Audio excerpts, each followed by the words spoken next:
بسم اللہ الرحمن الرحیم۔ حضرت ابو ہریرہ رضی اللہ تعالیٰ عنہ کہتے ہیں کہ رسول اللہ صلی اللہ علیہ وآلہ وسلم نے فرمایا، جلدی وہ زمانہ آنے والا ہے جب دریائے فرات سونے کا خزانہ برآمد کرے گا، یعنی اس کا پانی خشک ہو جائے گا اور اس کے نیچے سے سونے کا خزانہ برآمد ہوگا۔ بس جو شخص اس وقت وہاں موجود ہو اس کو چاہیے کہ اس خزانے میں سے کچھ نہ لے۔ بحوالہ بخاری و مسلم۔ اسی سلسلے میں ابو ہریرہ رضی اللہ تعالیٰ عنہ ہی کی ایک اور حدیث کچھ یوں ہے۔ حضرت ابو ہریرہ رضی اللہ تعالیٰ عنہ کہتے ہیں کہ رسول کریم صلی اللہ علیہ وآلہ وسلم نے فرمایا، قیامت اس وقت تک نہیں آئے گی جب تک کہ دریائے فرات سونے کا پہاڑ برآمد نہ کرے گا۔ لوگ اس کی وجہ سے، یعنی اس دولت کو حاصل کرنے اور اپنے قبضہ میں لینے کے لیے جنگ اور قتال کریں گے، بس ان لوگوں میں سے 99% مارے جائیں گے، اور ہر شخص کہے گا شاید میں زندہ بچ جاؤں اور مقصد میں کامیاب ہو جاؤں، یعنی ہر شخص اس توقع پر لڑے گا کہ شاید میں ہی کامیابی حاصل کر لوں اور اس دولت پر قبضہ جما لوں۔ چنانچہ 99% لوگ اسی توقع میں اپنی جان گنوا بیٹھیں گے۔ بحوالہ مسلم۔ حضرت سعد بن ابی وقاص حجۃ الوداع کے وداع میں حضور صلی اللہ علیہ وآلہ وسلم کے ساتھ مکہ مکرمہ گئے اور وہاں جا کر سخت بیمار ہو گئے اور زندگی سے مایوس ہو گئے۔ رسول اللہ صلی اللہ علیہ وآلہ وسلم نے ان کی عیادت کے لیے عیادت کے لیے تشریف لے گئے۔ حضرت سعد رضی اللہ تعالیٰ نے عرض کیا، یا رسول اللہ صلی اللہ علیہ وسلم، میں شاید اس مرض سے جاں بر نہ ہو سکوں۔ میری وارث ایک لڑکی ہے، کیا میں اپنے مال کے 2 حصے کے لیے خیرات کی وصیت کر جاؤں؟ حضور صلی اللہ علیہ وآلہ وسلم نے فرمایا، بس یہ کافی ہے، اور ساتھ ہی ارشاد فرمایا کہ خدا نے چاہا تو تم زندہ رہو گے، یہاں تک کہ بہت سے لوگوں کو تم سے فائدہ اور بہتروں کو نقصان پہنچے گا۔ چنانچہ حضرت سعد بن ابی وقاص اس بیماری سے شفا یاب ہو گئے اور اس واقعے کے بعد 50 سال اور زندہ رہے۔ حضرت عمر فاروق رضی اللہ تعالیٰ عنہ کے عہد خلافت میں مسلمانوں نے ایران پر چڑھائی کی تو مسلمان فوج کی قیادت حضرت سعد رضی اللہ تعالیٰ کو سونپی گئی۔ ایران کا دارالحکومت مدائن انہی کے ہاتھ پر فتح ہوا۔ گویا اس طرح مسلمانوں کو ان کی ذات سے فائدہ ہوا اور ایران کے مجوسیوں کو نقصان پہنچا۔ بحوالہ صحیح الرحمن الرحیم۔ حضرت ابو ذر غفاری رضی اللہ تعالیٰ عنہ سے روایت ہے کہ جناب رسول اللہ صلی اللہ علیہ وآلہ وسلم نے فرمایا کہ قریب ہے تم سرزمین مصر کو فتح کر لو گے، جہاں کا قیرات سونے کا ایک سکہ مشہور ہے، بس وہاں کے لوگوں سے اچھا سلوک کرنا، کیونکہ تمہارے اور ان کے درمیان قرابت ہے، اور جب تم دیکھو کہ 2 آدمی ایک اینٹ بھر جگہ کے لیے لڑتے ہوں تو وہاں سے نکل جاؤ۔ چنانچہ حضرت عمر فاروق رضی اللہ تعالیٰ عنہ کے عہد خلافت میں مصر فتح ہو گیا۔ حضرت ابو ذر غفاری رضی اللہ تعالیٰ عنہ کہتے ہیں کہ ایک دن میں عبد الرحمن بن شرجیل رضی اللہ تعالیٰ عنہ بن حسنہ اور ربی اور اس کے بھائی کو ایک اینٹ کے برابر جگہ کے لیے جھگڑتے دیکھا تو مجھے حضور صلی اللہ علیہ وسلم کا ارشاد یاد آ گیا اور میں وہاں سے نکل آیا۔ بحوالہ صحیح مسلم۔ یمن، شام اور عراق کی فتح کی خبر رسول اکرم صلی اللہ علیہ وآلہ وسلم نے کئی سال پہلے ہی دے دی تھی۔ آپ صلی اللہ علیہ وآلہ وسلم نے فرمایا، یمن مفتوح ہوگا تو لوگ اپنی سواریوں کو ہکاتے ہوئے اپنے اہل و عیال اور ان لوگوں کے ساتھ جو ان کا کہنا مانیں گے آئیں گے، حالانکہ مدینہ کا قیام ان کے لیے بہتر تھا اگر وہ سمجھتے۔ اسی طرح کے الفاظ میں حضور صلی اللہ علیہ وآلہ وسلم نے شام اور عراق کی فتح کی خبر دی۔ بحوالہ صحیح مسلم۔ موطا امام مالک۔ حضور صلی اللہ علیہ وآلہ وسلم نے ایک دفعہ فرمایا کہ وہ وقت قریب ہے جب تم لوگ شام کی طرف ہجرت کرو گے تو وہ تمہارے لیے فتح کر دیا جائے گا۔ چنانچہ حضور صلی اللہ علیہ وآلہ وسلم کی رحلت کے بعد شام مسلمانوں نے فتح کر لیا اور پھر عرب سے بکثرت مسلمان وہاں جا کر آباد ہو گئے۔ آج بھی عربوں کی آبادی وہاں سب سے زیادہ ہے۔ بحوالہ مسند احمد بن حنبل۔ غزوہ ہند سے متعلق پیشن گوئی۔ رسول اکرم صلی اللہ علیہ وآلہ وسلم نے فرمایا کہ میری امت کے دو گروہ ہیں جنوں کو اللہ تعالیٰ نار جہنم سے محفوظ رکھے گا۔ ایک وہ جو ہندوستان کے غزوہ میں شریک ہوگا، بحوالہ سنن نسائی، اور دوسرا فارس، ایران اور روم کی فتح سے متعلق پیشن گوئی۔ فارس، ایران اور روم کی فتح سے متعلق پیشن گوئی۔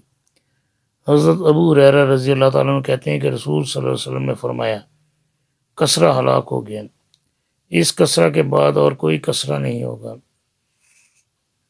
کچھ لوگ کسرا بولتے ہیں یا کسرا، جو اور یقیناً کیسر یعنی روم کا بادشاہ بھی ہلاک ہوگا جس کے بعد کوئی اور کیسر نہیں ہوگا۔ نیز ان دونوں بادشاہوں کے خزانے خدا کی راہ میں تقسیم کیے جائیں گے، اور حضرت صلی اللہ علیہ وآلہ وسلم نے جنگ کا نام دھوکہ اور فریب رکھا۔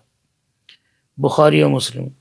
حضرت نافع بن عتبہ کہتے ہیں کہ رسول اللہ صلی اللہ علیہ وسلم نے فرمایا تم لوگ میرے بعد جزیرت العرب سے جنگ کرو گے اور اللہ تعالیٰ اس کو تمہارے ہاتھوں فتح کرائے گا، پھر تم فارس کی مملکت سے جنگ کرو گے اور اللہ تعالیٰ اس کو تمہارے ہاتھوں فتح کرائے گا، پھر تم روم کی سلطنت سے جنگ کرو گے اور اللہ تعالیٰ اس کو تمہارے ہاتھوں فتح کرائے گا، اور پھر آخری زمانہ میں تم دجال سے جنگ کرو گے اور اللہ تعالیٰ اس پر تمہیں فتح عطا فرمائے گا۔ بحوالہ مسلم۔ ارشاد باری تعالیٰ ہے رومی قریب کی زمین میں مغلوب ہو گئے ہیں، لیکن وہ چند سال میں مغلوب ہو جانے کے بعد پھر غالب ہوں گے۔ خدا ہی کے ہاتھ میں پہلے اور پیچھے سب اختیار ہے، اور اس دن مسلمان خدا کی مدد سے خوش ہوں گے۔ وہ جس کی مچائے مدد کرے، وہ غالب ہے، رحم والا ہے۔ خدا کا وعدہ ہے، خدا اپنے وعدے کے خلاف نہیں کرتا۔ جزیرت العرب کے دونوں پہلوؤں میں روم و فارس کی بڑی طاقت اور حکومتیں تھیں جو اس وقت کی سپر پاور تھی۔ اس وقت فارس ایران کا حکمران خسرو اور روم کا حکمران ہرقل تھا۔ ان دونوں حکومتوں میں ایک مدت سے جنگ کا سلسلہ جاری تھا۔ بعثت نبوی کے 5ویں سال یعنی 613 ہجری عیسوی میں ان دونوں مسلطنوں میں ایک خون ریز جنگ شروع ہو گئی۔ اگرچہ ان دونوں قوموں میں سے کسی قوم نے مذہب اسلام قبول نہیں کیا تھا، تاہم رومی عیسائی مذہب کے ماننے والے اور اہل کتاب تھے، جبکہ اہل ایران کے عقائد مشرکین مکہ سے مطابقت رکھتے تھے، اس لیے لازمی طور پر مسلمانوں کو رومی عیسائیوں کے ساتھ اور مشرکین مکہ کو ایرانیوں کے ساتھ ہمدردی تھی۔ اس لیے مسلمانوں اور کفار قریش دونوں کو جنگ کے نتیجے کا شدت سے انتظار تھا۔ ان دونوں سلطنتوں کی حدود دریائے دجلہ اور فرات کے کنارے پر آ کر ملتی تھی۔ رومی سلطنت مشرق میں ایشیا کوچک حدود عراق، شام، فلسطین اور مصر تک پھیلی ہوئی تھی۔ ایرانیوں نے ان پر دو طرف سے حملہ کیا تھا۔ ایک طرف تو وہ دجلہ و فرات کے کناروں سے شام کی طرف بڑھے اور دوسری جانب وہ آذربائیجان اور آرمینیا سے ہو کر موجودہ اناتولیا میں داخل ہو گئے، اور دونوں جانب سے ان کو پیچھے دھکیلتے دھکیلتے سمندر تک دھکیل کر لے گئے۔ شام کی سمت میں انہوں نے اس ارض مقدس کا ایک ایک شہر رومیوں سے چھین لیا۔ 614 عیسوی میں فلسطین اور اس کا مقدس شہر یروشلم عیسائی سلطنت کی بجائے درفش کا قادیانی کے زیر سایہ آ گیا۔ کلیسے مسمار کر دیے گئے، مذہبی شاعر کی توہین کی گئی۔ 26,000 یہودیوں نے ایرانی فوج میں شامل ہو کر 60,000 بے گناہ عیسائیوں کا قتل عام کیا۔ شہنشاہ ایران کسرا کے محل کے 30,000 مقتول سروں سے آرائش کی گئی۔ ایرانی فتوحات کا سیلاب اس سے آگے بڑھ کر 616 میں پوری وادی نیک یعنی مملکت مصر پر محیط ہو گیا اور آخر سکندریہ کے ساحل پر جا کر رکا اور قسطنطنیہ کی دیواروں سے جا کر ٹکرایا۔ شہنشاہ روم کے دارالسلطنت کے سامنے ایران کے فاتح لشکر نے اپنے خیمے کھڑے کر دیے، اور اب رومیوں کی بجائے عراق، شام، فلسطین، مصر اور ایشیا کوچک کے وسیع علاقوں میں ایرانی حکومت قائم ہو گئی۔ ہر جگہ آتش کدے تعمیر ہوئے اور مسیح علیہ السلام کی بجائے آگ اور سورج کی جبری پرستش کو رواج دیا گیا۔ رومی سلطنت کی اس تباہی کو دیکھ کر رومی شہنشاہیت کی وسیع مملکت میں بغاوتیں اٹھ کھڑی ہوئیں۔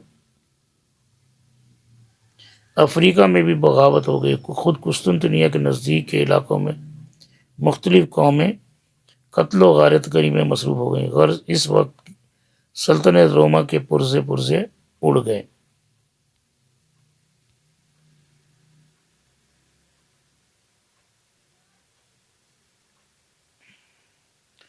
جنگ کا نتیجہ جب ایسا خلاف امید ظاہر ہوا تو مسلمانوں کو یقیناً رنج اور کفار کو مسرت ہوئی، اور انہوں نے مسلمانوں کو طعنہ دیا کہ جس طرح تمہارے بھائی غالب یا ہمارے نظریہ کے لوگ ہوئے،